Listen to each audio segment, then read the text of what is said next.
स्वागत है आपका सी न्यूज भारत पर। आपके साथ मैं हूं श्वेता तिवारी। खबर राजधानी लखनऊ से है, जहां नीला ड्रम एक बार फिर खौफ की पहचान बन गया। राजधानी के आशियाना इलाके में कलयुगी बेटे ने अपने ही पिता की गोली मारकर हत्या कर दी और फिर शव को कई टुकड़े कर धड़ को नीले ड्रम में छिपा दिया और शरीर के अन्य हिस्सों को घर से काफी दूर सदरौना के पास फेंक दिया। इस घटना ने हर किसी को झकझोर दिया है। हर किसी के मन में यही सवाल है कि क्या एक लाडला बेटा पिता के प्रति इतना निर्दयी कैसे हो सकता है। फिलहाल के लिए देखते हैं हमारे संवाददाता उमेश विश्वकर्मा की ये खास रिपोर्ट। लखनऊ में आशियाना थाना क्षेत्र के सेक्टर एल की ये घटना चर्चा का विषय बनी हुई है।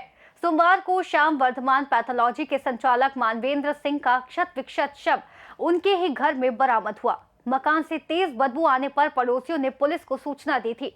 जब पुलिस मौके पर पहुंची तो घर के अंदर का नजारा देख सन्न रह गई। शव को बेरहमी से काटा गया था और उसे एक नीले ड्रम में छिपा कर रखा गया था। जांच में जो खुलासा हुआ वो और भी चौंकाने वाला है। पुलिस की पूछताछ में मृतक का बेटा अक्षत प्रताप सिंह उर्फ राजा टूट गया। पुलिस की पूछताछ में सामने आया कि बीते 20 फरवरी को सुबह करीब 4:30 बजे पिता पुत्र के बीच किसी बात को लेकर विवाद हुआ। गुस्से में बेटे ने पिता की लाइसेंसी राइफल से अपने ही पिता को गोली मारकर हत्या कर दी। इसके बाद साक्ष्य मिटाने के लिए शव को तीसरी मंजिल से नीचे ग्राउंड फ्लोर पर कमरे में लाया, जहां उसने शव के कई टुकड़े किए और धड़ को पॉलिथीन में भरकर नीले ड्रम में छुपा दिया और हाथ पैर सिर के टुकड़े को सदरौना के पास ले जाकर फेंक दिया।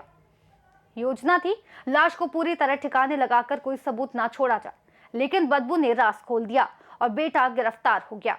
थाना आशियाना पर एक गुमशुदगी दर्ज की गई थी कि श्री मानवेंद्र सिंह, जिनकी उम्र लगभग 49 साल है, वो 20 तारीख को सुबह अपने घर से कहीं चले गए हैं।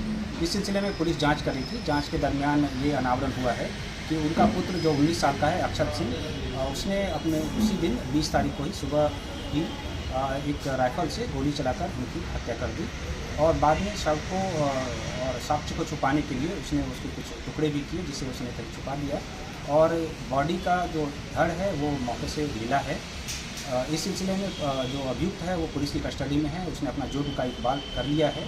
मौके का निरीक्षण हम लोगों ने कर लिया है और फॉरेंसिक की टीम साक्ष्य संकलन कर रही है। अग्रिम विधि कार्रवाई प्रचलित है। मृतक मानवेंद्र सिंह अपनी बेटी और बेटे के साथ रहते थे।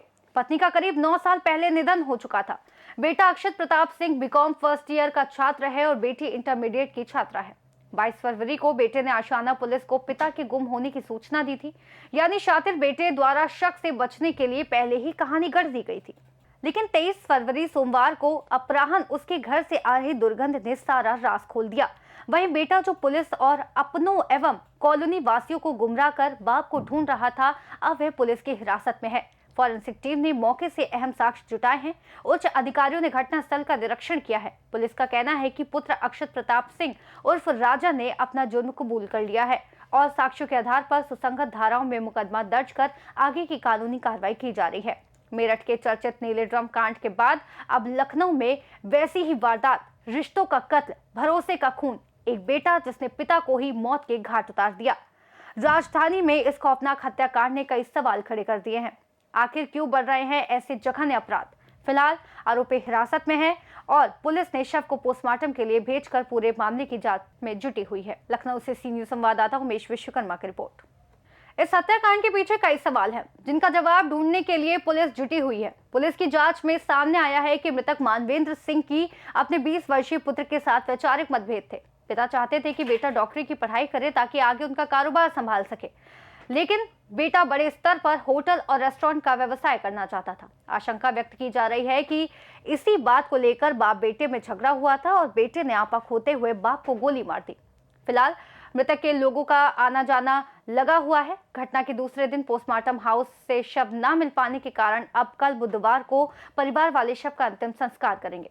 फिलहाल इस खबर से जुड़े हर अपडेट के साथ फिर मिलेंगे। तब तक देखते रहिए सी न्यूज भारत।